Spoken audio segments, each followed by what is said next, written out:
பொள்ளாச்சி நாடாளுமன்ற தொகுதி அதிமுக வேட்பாளர் கார்த்திகேயன் பொள்ளாச்சி நகராட்சி பகுதிகளில் உள்ள வார்டுகளில் வீதி வீதியாக சென்று இரட்டை இலை சின்னத்திற்கு வாக்கு சேகரித்தார். அவருக்கு அப்பகுதி பொதுமக்கள் ஆரத்தி எடுத்து உற்சாக வரவேற்பு அளித்தனர். அதிமுக வேட்பாளர் கார்த்திகேயனுடன் இணைந்து முன்னாள் அமைச்சர் பொள்ளாச்சி ஜெயராமன் மற்றும் கூட்டணி கட்சி நிர்வாகிகள் பிரச்சாரம் செய்தனர்.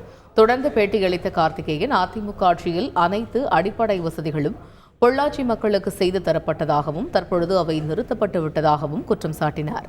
மக்களுக்கு மீண்டும் நலத்திட்டங்கள் கிடைக்க குரல் கொடுப்போம் என்றும் அவர் பேசினார்.